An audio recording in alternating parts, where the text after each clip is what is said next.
इस वाल की डंडी नूं भी जिहड़ी है ना 2000 क्लीयरेंस चाहिए है, पूरी 2000। अगर 2000 तुसी क्लीयरेंस नहीं ना देंदे, हुंदा की है पूरा इंजन करीदा है, पूरा इंजन करीदा, दूसरे दिन वाल जिहड़ा है ना गाइड दे विच सीज हो जाता है, गैसकट भी गया, वाल भी गया, तो सारा अद्धा इंजन दोबारा खोलना पै जाता। और मोस्टली आ लोग जिहड़े ना एर च गलती कर जाते हैं कि मरा ले साढ़े इधर फड़ा दे। ਇਹਦੇ ਵਿੱਚ ਅਸੀਂ ਕੀ ਕਰਨੇ ਆ कि आ एक स्टैप ਜਿਹੜਾ आ अगे मेरा हल बाला साहब नहीं दस्या होया। ਇਹਦੇ ਵਿੱਚ वाल का ਜਿਹੜਾ साइज़ है ना, असी वाल का साइज़ असी मेजर करने हैं। मसलन इस वाल का साइज़ कितना है, आ 1 नंबर वाल, इधरों दूसरा वाल, चारे असी इनलेटा का साइज़ लेना, चारे बेटा चारे इनलेटा का साइज़ लेना, चारे इनलेट वाला का साइज़ लेना। ठीक है, मेरे को ना क्लास दे विच 45 मुंडे होंदे स्टूडेंट, मैं अपनी क्लास का मनीटर होना ही, तो मैं हर मुंडे की आवाज़ तो ना और रोल नंबर याद से 50 के 50 का। कोई मुंडा पिछे भी बोलता सी ना तो मैं पता लग जाता फलाना नंबर का बोल रहा। 50 के 50 स्टूडेंट जिहड़े हैगे ही ना मेरी अपनी क्लास के, वो मैं सारिया का। और ਉਹਦੇ ਵਿੱਚ ਬਾਲਾ ਜੀ ਆਇਆ ਇਸ ਤਰ੍ਹਾਂ है कि बच्चे सारे एक दफ़ा अगे भी आए सी, अगे भी एक दफ़ा सारे स्टूडेंट आए सी, अज तो मेरा 3 साल पहले आ गया स्वीडिश कॉलेज गुजरात तो, टैक्नीकल कॉलेज तो 2 साल सैकेंड ईयर वाले बच्चे आ फिर वो टैक्नीकल चीज़ा जी है ना वो देखने वास्ते, इंडस्ट्री देखने वास्ते इन्हों के प्रोफैसर है दोनों। अपना तारफ करवा दो जरा। उस्मान सरवर है मेरा नाम जी जी, और मेरा नाम यूनुस है, इंस्ट्रक्टर हूँ टेक्निकल कॉलेज तो आए। सारे टेक्निकल कॉलेज है तो सैकेंड ईयर के सारे स्टूडेंट हैं और सारे मकैनिकल वाले हैं। डी आटो वाले वो फिर आटो का काम देखने आए हैं। अगे मैं तुहाडे दी गैर मौजूदगी च इन्हां नूं स्लीव पढ़ा दी है, तो बाकी हुण जिहड़ी बाकी चीज़ां जिहड़ी है ना वो भी इन्हां नूं पढ़ाने हैं, ताकि एक तो रिकॉर्ड बन जाए, बच्चे भी बना रहे हैं। तो और बाकी मैं हुण शुरू कीता सी, मैं 2 चीज़ां कर रहा ही। मैं हैड के मतलब शुरू किया सी, मैं बच्चों को पूछा हैड के मतलब की है, कुछ बच्चों ने दसिया, तो बाकी मैं हुण मैं दस रहा कि आ जिहड़ा हैड हुंदा है ना, आ जिहड़ा एक ब्लॉक के उत्ते सीलिंग का काम करता है, ब्लॉक नूं तो सील करता है। ਇਹਦੇ ਵਿੱਚ पानी भी जाता है। ਇਹਦੇ ਵਿੱਚ 2 वाल होते हैं, 2 वाल होंगे, एक इनलेट तो एक एग्जॉस्ट। एग्जॉस्ट वाल थानी धुआं बाहर निकलना होंदा है, इनलेट वाल थानी ताज़ा हवा अंदर आनी होंदी। ठीक है, हुण आ जिहड़ा हैड है ना, इस हैड नूं असीं तैयार कीता। हैड जिहड़े आ वो जिहड़े हैगे आ हैड कई तरह के होंदे। एक जिहड़े होंदे दसन दे सी तुसीं बेटा दस रहा है मुंडा कि एक चैंबर वाला होंदा है, एक फ्लैट हैड होंदा है।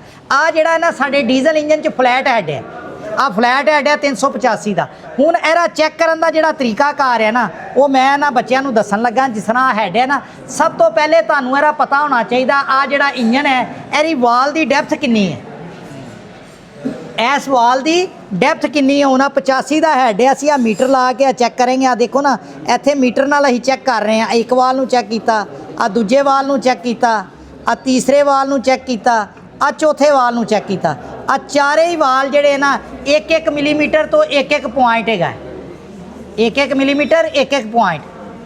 ठीक है ना। हुण एग्जॉस्ट वाल नूं जिहड़ा है ना वो असीं चैक करन लगे हैं। एग्जॉस्ट वाल जिहड़ा है ना वो भी देखो आ हैगा तकरीबन 1 मिलीमीटर 40 पॉइंट, आ भी 1 मिलीमीटर 40 पॉइंट, आ 1 मिलीमीटर तकरीबन 45 पॉइंट, आ 1 मिलीमीटर 50 पॉइंट। हुण क्यों है ना, इहदे विच जिहड़ी ओरिजिनल सीट हुंदी है वो तकरीबन 1.5 मिलीमीटर हुंदी है, तकरीबन 1.5 मिलीमीटर हुंदी है। हुण आ जिहड़ियां सीटां है ना, आ एरिया ओरिजिनल सीटां सी। ਇਹਦੇ ਵਿੱਚ सिर्फ असी ये गाइड लाए है। तो ਇਹਦੇ ਵਿੱਚ ਉਹ ਜਿਹੜੇ ਵਾਲ है ना ਜਿਹੜੇ स्टील ਦੇ ਉਥੋਂ मैगनेट ਦੇ हाना जरा ਇੱਥੇ एक मैगनेट ਪਿਆ ਹੋਏਗਾ, देखना ਉਹ ਪਰਾਂ मैगनेट ਤੇ नहीं ਪਿਆ। चलो मैं दिखाना इधरों बेटा एक मुंडा इधर आए कितने मैगनेट। सब तो पहले असीं वाल नूं चैक करेंगे। इस तरह वाल नूं चैक करके ਇਹਦੇ ਵਿੱਚ असीं वाल ਦਾ ਜਿਹੜਾ चैक करन ਦਾ ਜਿਹੜਾ तरीका है वो अगे बाला भाई ने तो अगे भी वीडियो बनाई हुई है, और जिस असीं दस्सिया होया संदूर वाला वो वाहवा वीडियो चली है मेरा ख्याल है। हाँ इंडिया च बड़ी देखी जा रही है। एक हाँ जी आ देखो जी, संदूर को असीं बड़ा काम लेने हैं जी। संदूर को भी है, वो भी हैड ते ही लाते हैं, वो हैड दे वाला ते लाते हैं, असीं इंजन दे हैड ते संदूर ला दिता, फर्क तो कोई नहीं है। असीं मशीन ते ला दिता है, ਉਹ ਸਿਰ ਤੇ ਲਾਉਂਦੇ ਕੰਮ ਤੇ ਕੰਮ ਹੈ ਨਾ। ਦੇਖੋ ਆ ਤੇ ਤੁਹਾਡੀ ਆਪਣੀ ਅਕਲ ਹੈ ਕਿ ਇੱਥੇ ਕੰਮ ਨੂੰ ਕਿੰਨਾ ਤੁਸੀਂ ਕਿੱਥੇ ਵਰਤ ਲੈਤੇ ਜੀ। ਹੁਣ ਇਹਦੇ ਉੱਤੇ ਆ ਸੰਦੂਰ ਲੱਗਾ ਹੋਇਆ, ਆ ਦੇਖੋ ਆ ਵਾਲਾਂ ਦੇ ਉੱਤੇ ਆ ਤੁਸੀਂ ਚੈੱਕ ਕਰ ਸਕਦੇ ਆ, ਦੇਖੋ ਆ ਵਾਲ ਦੇ ਉੱਤੇ ਸੰਦੂਰ ਲੱਗਾ ਹੋਇਆ, ਠੀਕ ਹੈ। ਐਸੇ ਸੰਦੂਰ ਦੇ ਨਾਲ ਹੀ ਅਸੀਂ ਹਲਕਾ ਜਿਹਾ ਸੰਦੂਰ ਲਾ ਕੇ ਤੇ ਅਸੀਂ ਇਹਨੂੰ ਜਿਹੜਾ ਹੈ ਨਾ ਵਾਲ ਨੂੰ ਇਸ ਤਰ੍ਹਾਂ ਗ੍ਰਾਈਂਡ ਕਰਨੇ ਆ। ਉਹ ਪਿਛਲੀ ਵੀਡੀਓ ਦੇ ਵਿੱਚ ਆ ਗ੍ਰਾਈਂਡਰ ਨਹੀਂ ਸੀ ਸਹੀ ਚੱਲਦਾ ਪਿਆ, ਮੁਬਾਰਕ ਹੋਈ ਜੀ ਗ੍ਰਾਈਂਡਰ ਦੀ। ਆ ਜੀ ਪਿਛਲੀ ਵੀਡੀਓ ਦੇ ਵਿੱਚ ਆ ਗ੍ਰਾਈਂਡਰ ਨਹੀਂ ਸੀ ਸਹੀ ਚੱਲਦਾ ਪਿਆ। ਉਹ ਇੱਕ ਬੰਦੇ ਨੇ ਦੇਖਿਆ ਉਹ ਵਾਲ ਗ੍ਰਾਈਂਡਰ ਬਣਾਉਂਦਾ ਸੀ, ਉਹ ਸਪੈਸ਼ਲੀ ਗ੍ਰਾਈਂਡਰ ਦੇਣ ਵਾਸਤੇ ਆਇਆ। ਵਾਹ। ਉਹਨੇ ਮੈਂ ਕਿਹਾ ਯਾਰ ਤੂੰ ਇਸ ਤਰ੍ਹਾਂ ਕਰ, ਮੈਨੂੰ ਕੋਈ ਤਕਰੀਬਨ ਕੋਈ 2 ਦਰਜਨ ਦੇ ਦੇ। ਉਹ 2-3 ਦਰਜਨ ਦੇ ਗਿਆ। ਮੈਂ ਕਿਹਾ ਚੱਲ ਤੂੰ ਐਡੀ ਦੂਰੋਂ ਆਇਆ, ਉਹਦਾ ਸ਼ੁਕਰੀਆ ਤੇਰਾ। ਨਾਲੇ ਉਹਨੂੰ ਖਾਣਾ ਖਿਲਾਇਆ, ਨਾਲੇ ਉਹਦੇ ਕੋਲ ਕੋਈ 24-25 ਗ੍ਰਾਈਂਡਰ ਲਾਏ। ਮੈਂ ਕਿਹਾ ਮੇਰੇ ਕੋਲ 2 ਸਾਲ ਲੰਘ ਜਾਣਗੇ। ਉਹਨੇ ਬੜਾ ਸਪੈਸ਼ਲ ਵਾਲ ਗ੍ਰਾਈਂਡਰ ਬਣਾਇਆ ਜੀ, ਇਹਦਾ ਸਿੰਥੈਟਿਕ ਰਬੜ ਦਾ ਔਰ ਸਿਲੀਕॉन ਰਬੜ ਦਾ ਤੇ ਆ ਮਾਸ਼ਾਅੱਲਾ ਬੜਾ ਅੱਛਾ ਹੈ। ਉਹ ਦੂਸਰੇ ਜੇ ਗ੍ਰਾਈਂਡਰ ਨਾ ਬੜੀ ਜਲਦੀ ਖਰਾਬ ਹੋ ਜਾਂਦੇ ਆ। ਆ ਦੇਖੋ ਨਾ, ਹੁਣ ਮੈਂ ਸੀਟ ਨੂੰ ਚੈੱਕ ਕੀਤਾ, ਸੀਟ ਨੂੰ ਚੈੱਕ ਕਰਕੇ ਹੁਣ ਸੀਟ ਜਿਹੜੀ ਹੈ ਨਾ ਇੱਕੋ ਸਾਈਡ ਤੋਂ ਇੱਕੋ ਜੀ ਨਹੀਂ ਨਜ਼ਰ ਆਉਂਦੀ। ਸੀਟ ਨੂੰ ਦੇਖਣ ਵਾਸਤੇ ਹਰ ਸੀਟ ਵਾਸਤੇ ਤੁਹਾਨੂੰ ਜਿਹੜਾ ਨਾ ਇਸ ਸਾਈਡ ਤੋਂ ਦੇਖਣ ਵਾਸਤੇ ਉਹਦੇ ਇੱਕ ਐਂਗਲ ਤੇ ਆਉਣਾ ਪੈਂਦਾ, ਇੱਧਰ ਇੱਧਰ ਇੱਧਰ।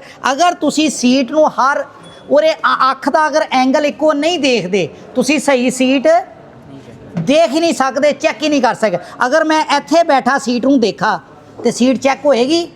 ਕਰੀ ਨਹੀਂ ਚੈੱਕ ਹੋਏਗੀ। ਕਿਉਂ? ਮੈਨੂੰ 3 ਸਾਈਡਾਂ ਨਜ਼ਰ ਆ ਜਾਣਗੀਆਂ। ਆਹ ਵਾਲੀ ਸਾਈਡ ਤੇ ਡਿਗਰੀ 'ਚ ਹੈ, ਆ ਤੇ ਨਜ਼ਰ ਆਣੀ ਨਹੀਂ। ਹੁਣ ਮੈਂ ਇਹਨੂੰ ਸਾਫ਼ ਕਰ ਦਿੱਤਾ ਸਾਰਾ, ਜਿਹੜਾ ਹਲਕਾ ਜਿਹਾ ਸੰਦੂਰ ਲੱਗਾ ਹੋਇਆ, ਤੇ ਇਹਨੂੰ ਦੁਬਾਰਾ ਅਸੀਂ ਮੈਰ 'ਚ ਪਾ ਕੇ ਤੇ ਦੁਬਾਰਾ ਇਹਨੂੰ ਇਹਦੇ ਵਿੱਚ ਸੰਦੂਰ ਨੂੰ ਇਹਨੂੰ ਚੈੱਕ ਕਰ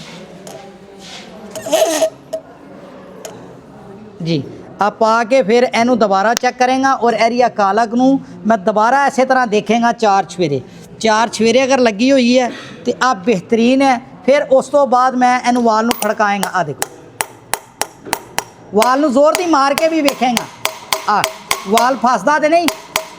ਫਿਰ ਆ ਵਾਲ ਓਕੇ ਹੈ, ਹਜੇ ਇਹਦਾ ਇੱਕ ਸਟੈਪ ਓਕੇ ਹੋਇਆ। ਉਸ ਤੋਂ ਬਾਅਦ ਆ ਅਗਲਾ ਵਾਲ ਦਾ ਦੇਖेंगे। ਉਸ ਤੋਂ ਬਾਅਦ ਫਿਰ ਇਹਨਾਂ ਦੀ ਵਾਲਾਂ ਦੀ ਕਲੀਅਰੈਂਸ ਸਹੀ ਕरेंगे। ਆ ਸਾਰੇ ਸਟੈਪ ਹੈ। ਹੁਣ ਬਾਲਾ ਜੀ ਬੰਦ ਕਰ ਲਓ ਕਿਉਂਕਿ ਲੰਬੀ ਬਹੁਤੀ ਹੋ ਜਾਏਗੀ। ਫਿਰ ਆ ਫੇਸ ਦੀ ਲੈਪਿੰਗ ਵਾਲੀ ਆ ਕੋਈ ਬੰਦਾ ਨਹੀਂ ਕਰ ਰਿਹਾ। ਅਗਰ ਕਰ ਰਹੇ ਵੀ ਹੈ ਤੇ ਬਹੁਤ ਥੋੜੇ ਲੋਕ ਹੈ ਜਿਹੜੇ ਇਸ ਚੀਜ਼ ਨੂੰ ਸਮਝਦੇ ਹੈ। ਜਿਹੜੇ ਸਮਝਦੇ ਆ, ਆ ਸੀਟ ਦੇਖੋ ਉੱਤੇ ਉੱਤੇ ਕਾਲਾ ਇੱਕ ਸ਼ੇਡ ਆ ਗਿਆ 4 ਚਵੇਰੇ। ਇਹਨੂੰ ਮੈਂ ਦੇਖਣਾ 4 ਚਵੇਰੇ। ਆ ਸੀਟ ਜਿਹੜੀ ਹੈ ਨਾ ਅਗਰ ਸਹੀ ਤਰ੍ਹਾਂ ਬੰਦ ਹੋਏਗੀ ਤੇ ਸਾਡਾ ਜਿਹੜਾ ਇੰਜਨ ਦਾ ਸਿਲੰਡਰ ਦਾ ਕੰਪਰੈਸ਼ਰ ਹੈ ਨਾ ਉਹ ਲੀਕ ਨਹੀਂ ਹੋਏਗਾ। ਉਹਦੀ ਸਟਾਰਟਿੰਗ ਬਿਲਕੁਲ ਇੰਜ ਗੱਡੀ ਹਾਫ ਸਲਫ ਤੇ ਸਟਾਰਟ ਹੋ ਜੇ।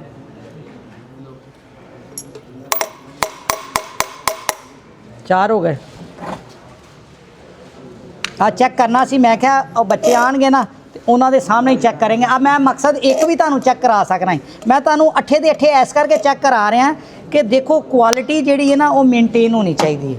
ਕੁਆਲਿਟੀ ਜ਼ਰੂਰੀ ਹੈ। ਬਾਕੀ ਇਹ ਮਸ਼ੀਨਰੀ ਹੈ, ਇਹਨੂੰ ਚਲਾਉਣਾ ਅੱਲਾ ਨੇ। ਇਹਦੇ ਤੇ ਤੁਸੀਂ ਧਿਆਨ ਨਾ ਕਰੋ, ਤੇਲ ਨਾ ਬਦਲੋ, 에ਅਰ ਕਲੀਨਰ ਦਾ ਧਿਆਨ ਨਾ ਕਰੋ ਤੇ ਭਾਵੇਂ ਆ ਸਾਰਾ ਕੁਝ ਕੀਤਾ ਕਰਾਇਆ 2 ਦਿਹਾੜੀਆਂ 'ਚ ਫਨਾ ਕਰ ਲਓ। ਲੇਕਿਨ ਅਗਰ ਤੁਸੀਂ ਧਿਆਨ ਕਰੋਗੇ ਤੇ ਆ ਫਿਰ ਵੀ ਚੱਲਦਾ ਰਹੇਗਾ।